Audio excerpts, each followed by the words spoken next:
네가 가라 하와이. 홍준표 전 대표가 험지 출마를 요구하는 자유한국당 의원들에게 던진 영화 속 대사지요. 요즘 자유한국당 서로 험지 출마를 하라고 촉구하고 있는데 이럴 때 내가 먼저 험지 출마하겠다 이래야 박수 받는 것 아닌가요? 자, 초재선 의원들, 지도부에 대해서 지도부나 중진 그리고 잠룡으로 불리는 분들 대선 주자 일컫는 거죠. 험지 출마해야 한다 이렇게 폭탄을 띄웠습니다. 그중에 한 사람 홍준표 전 대표. 네가 가라 하와이 그러면서 황교안 대표, 김병준 전 비대위원장 이런 사람들이야말로 강북 험지에 가서 싸워야 된다라고 하면서 폭탄을 이쪽으로 돌립니다. 김병준 전 비대위원장은 대구 꿈을 꾸고 있는데 수성갑도 대구에서 가장 어려운 지역이라고 이야기합니다. 황교안 대표에게 기자들이 험지 출마 얘기 나오는데 어떻게 생각하십니까? 그랬더니 답변이 수고하세요. 자, 관련된 녹취들 한번 들어보실까요? 그래요. 수고들 하세요. 대표님 험지로 출마해야 한다는 얘기가 계속 나오고 예, 수고하세요. 영남권 중진 의원님들 용태론 계속 나오는데 아마 공관 총선 기획단에서 여러 노력들을 할 거예요. 소통을 하면서 잘 해나갈 겁니다. 오늘 식사 자리에서는 그런 얘기는 안 나와요. 아니, 아까 제가 일반적인 얘기 다 드렸죠. 국회의원 내내 소위 험지라는 곳만 다녔던 사람입니다. 지금 대한민국의 자유한국당 험지가 아닌 곳이 결국 TK 지역 외에 험지 아닌 곳이 어디 있습니까? 민주당처럼 나는 난 총선에 출마하지 않는다. 그러고 이야기를 해야지. 지는 따뜻한 지 고향에 앉아가지고 매년 출마를 해오면서 선배들 보고 험지 가라. 친구라는 영화에 이런 대사가 있습니다. 네가 가라 하와이.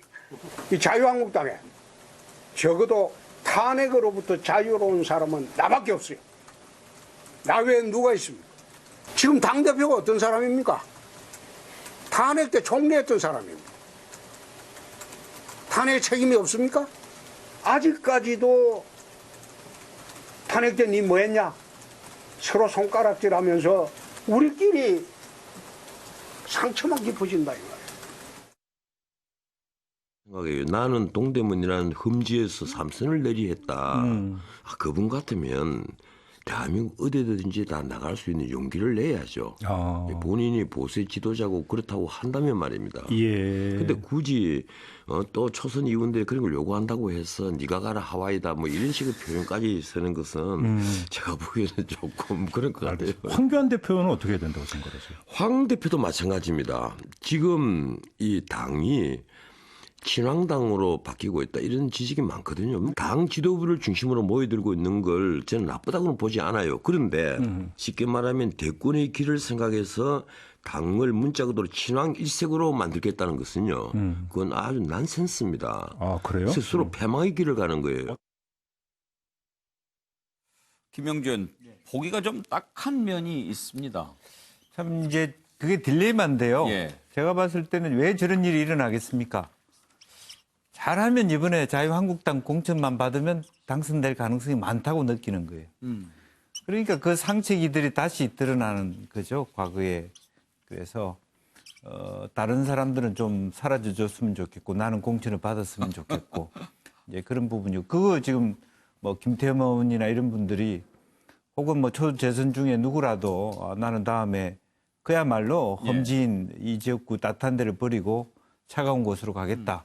혹은 뭐 그야말로 불출마를 하겠다 이렇게 얘기해야 되는데 김태흠 의원이 자기는 영남도 아니고 강남도 아니고 또 삼선도 아니고 이렇게 요리조리 빠져나가는 어떤 요소 그런 부분들이 나왔기 때문에 사실은 당내의 분위기가 당의 전체적인 분위기 총선의 득표 사항에 대한 기대는 올라가고 있으나 당 내부의 분위기는 나빠지는 거예요. 그게 이제 사실은 전체적으로 말하자면 우리가 조폭 영화에서 나타나는 분위기가 왔던 그 지역에 대한 경제권이 활성화되니까 상당히 많은 조직적인 쟁투가 일어나는 거하고 비슷한 예. 그런 상황이 오지 않느냐 그렇게 생각이 듭니다. 근데 정갑 실장, 자유한국당 주장대로 문재인 정부 실정으로 국민들의 민심이 자유한국당 쪽으로 오고 있다면 서로 어디든지 보내달라 이렇게 해도 되는 것 아닌가요? 근데 의원들이 항상 그러죠. 제가 전에도 한번 말씀드렸습니다만 쇄신, 인적 쇄신 얘기할 때 꼭 굉장히 강하게 얘기를 합니다. 근데 결국에는 본인 빼고 나만 빼고 나만 빼고 다른 이들이 하라는 거거든요. 결국엔 이제 그런 얘기들입니다. 그러니까 여러 분출된 얘기들이 나오죠. 바뀌어야 되고 험지 출마하라. 근데 정작 자기 자신에 대한 희생의 목소리는 안 예. 나오거든요. 그게 지금 오늘날의 한국당의 현주소고 상당히 답답한 부분인데 홍준표 전 대표 얘기 저는 일리가 있다고 봅니다. 홍 전 대표 같은 경우는 동대문에서 거기서 예. 그렇게 만만한 지역이 아니잖아요. 거기서 여러 삼선 의원 또 하고 경남지사 가서 하고. 근데 결국에는 지금 통합 얘기가 나오고 뭔가 쇄신 얘기가 나오는데 자기 희생입니다. 이걸 누가 얼마만큼 견지를 해내냐 문제인데 결국에는 지금 지도부에서 강력한 리더십을 갖고 또는 자기 희생을 통해서 그걸 견인해내야 될 텐데 황교안 대표가 스스로 그럼 어떤 모습을 보여주는가가 굉장히 중요합니다. 그러니까 공천권을 얼마나 내려놓을 것인지 예. 또 본인은 어떤 모습으로 좀 당내 의원들을 설득해 나갈 것인지 이게 저는 첫발이라고 봅니다. 그 속에서 뭔가 주변 의원들에게도 좀 강요를 하거나 어떤 기준을 세워서 좀 어떤 정리해 나가는 이런 과정들 그래야지만 되지 스스로가 어떤 용퇴를 한다는 것은 저는 글쎄요 몇 명이나 나올까 굉장히 제한적일 수밖에 없고 그렇게 하다 보면 지금 논의 과정에 있는 예를 들면 바른당이든 이런 보수의 어떤 통합 움직임에서 한 발짝 나가기가 굉장히 어렵지 않나 그런 생각을 해봅니다. 최수영 교수께서는 자유한국당의 관계자들 요즘 쭉 나오는 얘기들을 들어보시면 누가 제일 옳은 얘기하는 것 같습니까? 속담으로 정리를 했습니다. 처삼촌묘 별초하듯이라는 말씀하시죠. 처삼천묘 벌초하듯 네. 대충 하는 거. 네. 예. 지금 사실 제가 자료를 하나 봤습니다. 그러니까 지금 지금 현재 보수 정당이 지금 통합을 한다고 쳐도 지금 현재 수치를 놓고 보면 23%, 5%, 1%에서 예. 29%가 총합이더라고요. 자, 그래서 이제 보수 정당 파이가 여기에 대한 시너지까지 나서 간다 그래도 35%가 돼야 박근혜 대통령 탄핵 전에 보수 정당 지지율로 갑니다. 그런데 총선에서의 일당이 되려면 40% 이상 승리해야 됩니다. 특히 수도권은 40% 이상 가져야 됩니다. 자, 그러면은 여기에 지금 부족한 부분이 뭔가요?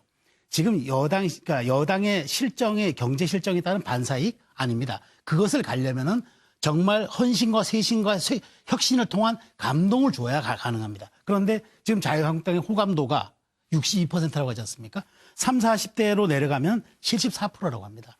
그런데 지금 이렇게 폭탄 돌리기 하듯이 예. 처삼천묘 벌초하듯 대충 이것만 넘기자고 합니다. 자, 그러면 여기에서 무슨 혁신과 감동이 있습니까? 저는 지금 누가 여기서 옳고 그르고의 문제가 아니라 아무도 중진들이라는 분들이 책임지지도 않고 김무성 의원에 지금 불출마 선언한 사람 누가 있습니까? 이렇게 갈 경우에는 정말 지금 이 상황만 넘겨서 나만 살면 된다. 그러니까 이것은 보수 정당이 갖는 어떤 책임 정치와 어떤 희생, 헌신의 이런 것을 모토로 삼는 보수의 가치와는 완전히 이반된 것이죠. 이런 점에서 저는 자유한국당이 지금 이 시기만 넘긴다고 될 문제인지 한번 진지하게 고민을 해봐야 할 시점이 아닌가 싶습니다. 예. 김성환 평론가 보시기에 폭탄이 어디서 터질 것 같습니까? 이미 이곳저곳에서 터지고 있는 거 아닌가 싶어요. 그러니까 돌리는 데마다 터집니까? 네, 선거라고 하는 게요. 국민들이 볼 때 당이 정리가 안 되고 막 사분오열되고 이러면 그 당 지는 거예요. 그러니까 딱 지금 자유한국당이 그런 모습을 보여주고 있는 것이다. 누가 한 명 희생하려고 하지도 않고 누가 한 명 자기가 책임지려고도 하지 않는 이런 모습들이 계속 반복해서 나타나면 앞서 호감도 말씀하셨지만 자유한국당이 기대를 안 하게 되잖아요. 그러니까 선거라고 하는 것에 대한 물론 현실 정치의 모습과 국민이 기대하는 기대는 좀 차이가 있을 수 있겠지만 국민이 기대하는 모습으로 보면 선거니까 좀 일사불란하게 움직이고 좀 새롭게 뭔가 보여주려고 하는 그런 태도도 중요하고 그런 걸 기대한단 말이에요. 예. 근데 그런 기대를 제대로 못 보여주고 있다 이렇게 생각되고요. 제가 이제 의리에서 배신으로 간다 이렇게 썼는데 지금 네가 가라 하와이 이거 친구라는 네. 영화에 나온 대사잖아요. 친구라는 영화 잘 보시면 아시겠지만 어렸을 때 둘도 없는 진짜 친구였지만 의리로 뭉친 친구지만 나중에 가서 배신하게 되잖아요. 그러니까 지금 자유한국당 모습들이 서로 간에 지금 친구로 뭉쳐 있는 것 같지만 나중에 가서 이렇게 자꾸 가면 진짜 배신하고 뒤도 안 돌아보는 사이가 될 수도 있다. 그러니까 지금 누군가는 희생해야 될 때가 됐다는 것을 자유한국당 의원들이 좀 이해하면 어떨까 싶습니다. 자, 서종욱 변호사는 그러면 자유한국당에서 어떻게 정리되는 것이 가장 바람직할 것 같습니까? 일단 이제 홍준표 대표부터 말씀드리고 예. 그 밑에 말씀드리면 예. 홍준표 대표가 이제 조금 전에 그 자막 보면 TK 빼고 예. 흠지 아닌 곳이 어디 있느냐 예. 이래 말씀했죠. 그래서 제가 이게 판넬에 적었잖아요. TK 빼고 PK 그중에 특히 창녕도 흠지가 아니고 텃밭이에요. 밀양, 창녕, 함안, 어령 아주 이 텃밭 중에 텃밭입니다. 본인이 거기 나가겠다는 거예요. 고향이라고. 그게 말이 됩니까? 따라서 저는 이게 그 홍준표 전 대표는 가장 좋은 건 이게 불출마 백의종군이고 굳이 출마하겠다면 동대문에 흠지에 나가라는 거고요. 근데 말이 안 되는 이유는 뭐죠? 왜냐하면 이게 가장 텃밭 중에 텃밭에 가서 배지를 안전하게 달겠다. 예. 그게 보수의 당대표 대선 후보까지 하신 분이 과연 이게 선당 후사의 일이 정신이냐. 아니다. 이걸 제가 비판하는 거예요. 예. 그거는 이게 김병준 위원장도 마찬가지예요. 대구는 이게 TK는 텃밭이에요. 근데 아무리 김부겸 장관이 물론 강자지만 김병준 위원장 아니더라도 이게 붙을 분 많아요. 예. 따라서 이게 그분도 텃밭 가고 그럼 김태호 황교안 의원도. 대표는요? 예? 황교안 대표는? 예. 그래서 이제 두 번째 말씀드리고 예. 저는 이제 그 다음에 인적 쇄신인데요. 인적 쇄신은 제가 적어놓은 것처럼 아니 지금 홍준표 전 대표 경남 창녕 출마하는 것 안 된다. 안 되고 그리고 그다음에 김병준 김병준도 비대위원장 안 되고 안 그다음에 된다. 김태호 지사까지 말을 했는데 예, 말씀하시죠. 거창, 합천, 함안, 예. 산청 이게 말이 됩니까? 그것도 이게 텃밭 중에 텃밭이에요. 거창이. 거기 김태호 이분도 이게 도지사 2번 하고 잠룡이 되느냐 말이에요. 이런 세 분들부터 이게 험지 놓고. 예. 자, 그다음에 황교안 대표하고 제가 말씀드리면 예. 저는 이제 개인적으로는 황 대표도 이게 불출마가 가장 최선입니다. 백의종군. 이번에는 이게 본인이 모범을 보여야만 용태 물갈이가 되거든요. 그래서 제가 이게 인적 쇄신에서 예. 이번에 민주당보다 1%라도 이게 더 물갈이해야 됩니다. 그건 이게 이유가 두 가지인 게 첫째는 이게 물갈이 폭이 큰 정당이 승리했어요. 자, 그다음에 두 번째. 지금 한국당이 민주당보다 잘한 게 하나 있습니까? 하나도 없잖아요. 민주당이 정권을 잡았어요. 한국당이 보수 괴멸됐어요. 그렇다면 이게 한국당 의원들은 민주당보다는 이게 1%더 물갈이 돼야 되고 그럼 이게 물갈이 모범을 보려면 저는 이게 지도부 황교안 대표부터 먼저 이게 백의종군 하겠다. 자, 중진들 다 이게 용퇴해라 또는 흠직하라 이렇게 인적 쇄신을 과감하게 해야 된다. 이 말씀을 드립니다. 예. 김한기 변호사 의견 들어볼까요? 한국당 입장에서 TK가 험지면요. 모든 선거가 다 험지입니다. 사실 TK가 험지라는 건 말이 안 되고요. PK도 마찬가지고요. 그런 뭐 험지론 운운하는 거는 TK가 험지라고 그랬습니까? 예, 지금 김병준 자기가 지금 지역구 대구 수성가? 거기도 예. 많지 않다고 말씀하셨는데 그 말이 안 되고요. 제가 그 정치에 대해서 처음으로 관심 가졌던 게 그때 1985년이었습니다. 그 당시 굉장히 야당이 굉장히 분열되고 뭐 신민당 돌풍이 불 당시였는데요. 예. 가장 인상 깊었던 게 그 당시 이민우 총재였죠. 예. 총재가 지역구가 충청권이었는데 거기를 버리고 서울 종로 예. 1번지 아니겠습니까? 거기로 나오면서 그 신민당 돌풍이 불기 시작한 겁니다. 사실 항상 뭐 야당 입장에서는 이제 집권당과 대결하려면 열세였고 그러면 항상 결기라든가 자기 희생이라든가 쇄신이라든가 이런 모습을 보여줘야 되는데 지금 한국당은 좀 서로 눈치 보고 있어요. 사실은. 그럼 당대표부터 뭐 특정 지역구 아니더라도 뭐 수도권이라든가 그리고 적어도 3선 이상, 4선 이상급의 어떤 그 중진 의원, 적어도 지난 정권에서 좀 책임이 있는 의원들은 본인이 희생하는 모습, 누가 꼭 불출마를 하라는 건 아니고요. 그러면 어떤 연고가 있는 수도권 지역에서 본인들이 솔선수범을 하게 되면은 국민들 입장에서는 한국당도 쇄신하는 모습, 좀 희생하는 모습이 있구나, 좀 관심을 가질 텐데 지금 서로 원하는 건 TK 아니면 차선책 PK 아니겠습니까? 그러면 국회의원 배지 한 번 더 달긴다는 건데 그런 분들이 무슨 대한민국의 보수의 가치를 얘기하는 건지 도저히 좀 이해가 안 되는 상황입니다. 예. 이렇게 서로 험지 출마, 나는 아니고 당신이 해야 된다 이런 상황인데 이런 속에서 또 보수 통합이라고 하는 과제가 또 하나 있습니다.